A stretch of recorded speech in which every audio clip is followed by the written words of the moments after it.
Welcome to my YouTube channel maths with PB sir. আজকে WBPSC clerkship mains 2023-এর report writing নিয়ে একটা বিস্তারিত আলোচনা এবং যে 10টা টপিক ইম্পর্ট্যান্ট হতে চলেছে তোমাদের জন্য সেই 10টা টপিক নিয়ে আলোচনা করব। প্রথমেই বলে রাখি, রিপোর্ট রাইটিং কিন্তু একটা গুরুত্বপূর্ণ নাম্বার তোলার জন্য একটা গুরুত্বপূর্ণ কোশ্চেন হচ্ছে রিপোর্ট রাইটিং। সে বাংলায় হোক আর ইংলিশই হোক, দুটোর ক্ষেত্রে কিন্তু রিপোর্ট রাইটিংটা কিন্তু খুবই গুরুত্বপূর্ণ। এখানে 20-40 মার্কস কিন্তু তোমরা সহজেই 35-এর কাছাকাছি পেতে পারো। 30+ তো অবশ্যই এখান থেকে আসবে যদি এই টপিকগুলো তোমরা রেডি করে রাখো। দেখো, গত দুবার যেটা ডব্লিউবিএসএসসি যেটা নিয়েছিল 2015 নোটিফিকেশনে 17 সালে পরীক্ষা হয়েছিল, তখন কিন্তু কোনো অথবা ছিল না। সেখানে কোশ্চেনটা একটু দেখে নাও। ইংলিশে পড়েছিল বোট ক্যাপসাইজ ইন কুকড়াহাটি, অর্থাৎ নৌকাডুবির একটা ঘটনা কুকড়াহাটিতে, ওইটা পড়েছিল। এবং বাংলাতে পড়েছিল কলকাতায় হকারদের পুনর্বাসন নিয়ে। এই দুটো টপিকই কিন্তু, বিশেষ করে বোট ক্যাপসাইজ খুবই সহজই ছিল, আর কলকাতায় হকার পুনর্বাসনটা একটু মডারেট টাইপের ছিল, যদিও তখন হিন্টস দেওয়া ছিল। কিন্তু 2019 বলতে গেলে একটু সহজই করে দিয়েছে। এখানে অথবা ছিল 2019-এ। দেখো, তখন যেহেতু করোনা আউটব্রেক হওয়ার পরে পরীক্ষা হয়েছে, তাই অবশ্যই খুবই ইম্পর্ট্যান্ট টপিক ছিল করোনা। সেখান থেকে প্রায় ম্যাক্সিমাম কোশ্চেন পড়েছে। দেখে নাও, precautionary measure on coronavirus, কী কী ব্যবস্থা নেবে তার জন্য। আর একটা পড়েছিল হচ্ছে devastating fire in a godown of a factory. লকডাউনে পরিযায়ী শ্রমিকদের বাড়ি ফেরার সমস্যা, আর ছিল মাস্ক পরা নিয়ে সচেতনতার অভাব। অর্থাৎ করোনা ভাইরাস টপিকটাকে টাচ করেই কিন্তু বাংলা ইংরেজি দুটোই কিন্তু উত্তর দেওয়া যেহেতু অথবা ছিল, তাই খুবই সহজ হয়েছে। আশা করা যায় পিএসসি যেহেতু নিচ্ছে, এবারেও তোমাদের অথবা দেবে। তো সেই হিসাবে অথবা দিক বা না দিক সেটা ম্যাটার না, তোমাকে যে টপিকগুলো টাচ করে যেতে হবে, যেগুলো তৈরি করতে হবে, সেগুলো নিয়ে আলোচনায় আসি। দেখো, সাম্প্রতিক ঘটনাবলী থেকে কোশ্চেন পড়ার এটা কিন্তু একটা টেন্ডেন্সি রয়েছে। সাম্প্রতিক ঘটনাবলী যেমন সেই সময় করোনা ভাইরাস ছিল, করোনা আউটব্রেক ছিল, সেজন্য সেখান থেকে কিন্তু এসেছে। এবং আমি আরও একটা জিনিস বলে রাখতে চাই যে গতবারে যেহেতু অথবা ছিল, তাই ওখানে কিন্তু অথবা থাকলে বাছাটা একটা গুরুত্বপূর্ণ। যে তুমি একটা জানো সহজ তোমার করার মধ্যে আছে, আর একটা কঠিন, তুমি সহজটা করবে না কঠিনটা করবে। অনেকে কী করে যে কঠিনটা অনেকেই করবে না, আমি সেটা করি নাম্বার ভালো পাবো, একদমই নয়। তোমার যেটা ভালো করে আছে, যেটা শব্দ তুমি ভালোভাবে জানো, যে বাক্যগুলো তুমি জানো যে আমি এই টপিকগুলো এটার উপরে এগুলো লিখতে পারবো, অবশ্যই জানা সহজটাই করবে। তুমি যদি ভালো লিখতে পারো, অবশ্যই তুমি ভালো নাম্বারই পাবে। জেনে শুনে কঠিনটাকে করতে যেও না, একদমই না। যেটা মনে হবে, যদি দুটোই আননোন পড়ে, তখন তোমার কোনটা পারবে মনে হচ্ছে সেই হিসাবে দেখে এগোবে। তবে আমি আবার বলবো, যেটা যদি জানাশোনা টপিক পড়ে তোমার তৈরি করার মধ্যে, অবশ্যই সেটাই করে আসবে। গতবারে যেমন করোনা ভাইরাসটা নিয়ে লেখাটা অনেকটাই সহজ ছিল, আর ডেভাস্টেটিং ফায়ারটা, গোডাউনে ফায়ারটাও কিন্তু সহজই ছিল, দুটোই সহজ ছিল। তবুও করোনা ভাইরাসটা যেহেতু জানা টপিক ছিল, আমি করোনা ভাইরাস লিখেছিলাম এবং রিটেনে খুব ভালো নাম্বারই পেয়েছিলাম। কিসে কত পেয়েছিলাম তো জানি না, মোটামুটি ধরে রাখতে পারো ইংলিশে 42 আউট অফ 50 পেয়েছিলাম। 42 আউট অফ 50 ইংলিশে পেয়েছিলাম। তো সেই হিসাবে দেখতে গেলে তোমাদের কিন্তু এই জানা টপিক ভালো করে লিখে এলে কিন্তু ভালো নাম্বার পাওয়া যায়, এটা কিন্তু একদম শিওর। আরেকটা জিনিস, যে মাস্ক পরা নিয়ে সচেতনতা, যেহেতু একটা করোনা লিখেছিলাম, তাই লকডাউনে পরিযায়ীদের বাড়ি ফেরার সমস্যাটা লিখেছিলাম, সেই জন্য আশা করি সেটাতেও ভালোই পেয়েছিলাম, নাম্বার পেয়েছিলাম ভালোই।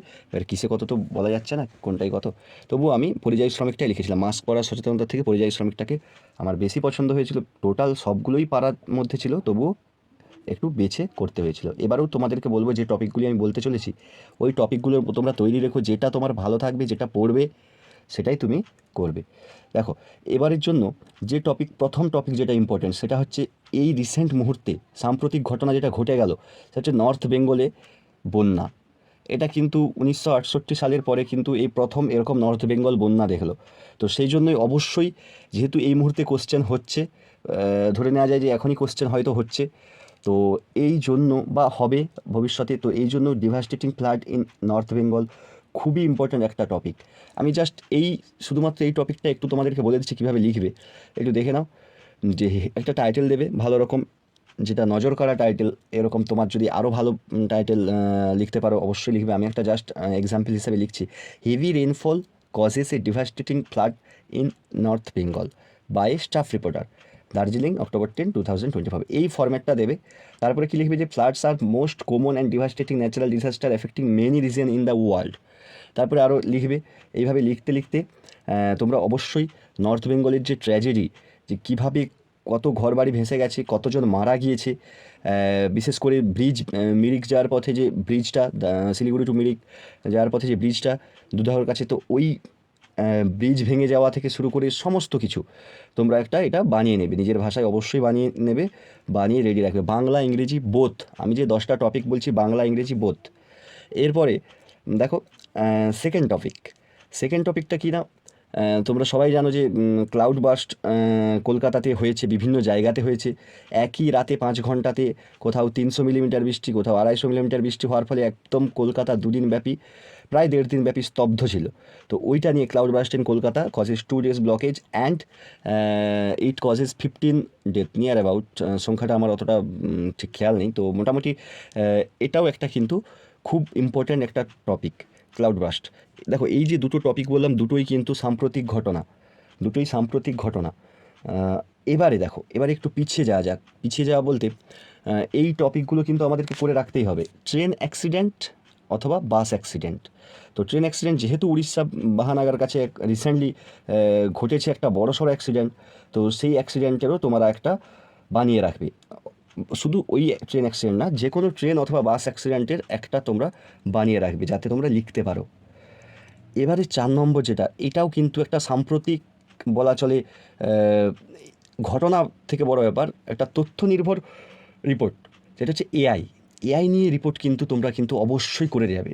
এআইয়ের কি দেখো, the brightest future of technology or a threat to livelihood. অবশ্যই এইভাবেই বানিয়ে যাবে যে হচ্ছে যে এটার হচ্ছে ফিউচার, ভবিষ্যৎটা কেমন, আর এর মানুষের পক্ষে এর যে খারাপ দিকগুলো যেগুলো রয়েছে, যেমন এখনই বর্তমানে এআই মারফত যে ছবিগুলো ছড়াচ্ছিল, একটা ঘটনা সামনে এসেছিল যে একটা মেয়ের ঘটনা, যে তার হাতের কোথায় তিল ছিল, তো সে সেই ছবি দেয়নি, অথচ এআই বানিয়ে দিয়েছে সেখানে তিল সহ। এই যে ঘটনাগুলো, এগুলো এই থ্রেটগুলো আর ফিউচারে ভবিষ্যৎ যে ভালো দিকগুলো, এই দুটো দিকই তোমরা কিন্তু বানিয়ে রাখবে। 5 নম্বর কিন্তু এটাও কিন্তু আমাদের পশ্চিমবঙ্গের একটা রিসেন্ট টপিক, সেটা হচ্ছে মাইগ্রেন্ট লেবার প্রবলেম, অর্থাৎ পরিযায়ী শ্রমিক সমস্যা। এখানে পরিযায়ী শ্রমিক সমস্যা মানে যে পরিযায়ী শ্রমিক চলে যাচ্ছে সমস্যা নয়, পরিযায়ী শ্রমিক চলে যাচ্ছে সেটা নিয়েও তোমরা বানিয়ে রাখবে, এবং পরিযায়ী শ্রমিকদের বাইরে যে হেনস্থা হচ্ছে এটা নিয়ে যে একটা প্রোপাগান্ডা চলছে, যে এটা আদৌ হচ্ছে কিনা বা এই সম্পর্কে একটা যদি রিপোর্ট বানিয়ে রাখতে পারো অবশ্যই কাজে লাগবে। বিশেষ করে বাংলা ভাষাভাষী যে পরিযায়ী শ্রমিক, তাদের যে সমস্যা হচ্ছে সেটা নিয়ে একটা অবশ্যই রিপোর্ট বানিয়ে রাখবে। আর এরপরে হচ্ছে স্ট্যাম্পেড কাণ্ড। দেখো রিসেন্টলি স্ট্যাম্পেড কাণ্ড আরও একটা জায়গায় ঘটেছে, তো সেটা করতে পারো। আমরা যেটা লাস্ট মহাকুম্ভতে যে স্ট্যাম্পেড ঘটেছিল, পদপিষ্ট হওয়ার ঘটনা ঘটেছিল, সেটা বানাতে পারো। চিন্নাস্বামী ক্রিকেট স্টেডিয়ামে স্ট্যাম্পেড ঘটনা ঘটেছে, সেটা বানাতে পারো। আর কর্ণাটকে আরও একটা ঘটেছে, সেটা হচ্ছে বিজয়ের র্যালিতে কমপক্ষে 39 জন মারা গিয়েছে, সেটাও কিন্তু তোমরা বানিয়ে রাখতে পারো। তাহলে স্ট্যাম্পেডের ঘটনা, পদপিষ্ট হওয়ার ঘটনা নিয়ে একটা অবশ্যই বানিয়ে রাখবে। এবারে দেখো বোট মিসঅ্যাপ আমি আগে বলছি 2015 যে ক্লার্কশিপ, অর্থাৎ 2017 সালে যে পরীক্ষাটি হয়েছিল, সেখানে কিন্তু বোট মিসঅ্যাপ অলরেডি পড়েছে কুকুরহাটি নিয়ে, তো ওটা বানিয়ে রাখতে পারো একটা। রবারি অবশ্যই ব্যাংক রাবারি অথবা কোনো ঘর ডাকাতি, এগুলো নিয়ে একটা বানিয়ে রাখতে পারো। 9 নম্বর দেখো, ডিভাস্টেটিং ফায়ার আউটব্রেক, অবশ্যই এটা পড়ে গিয়েছে।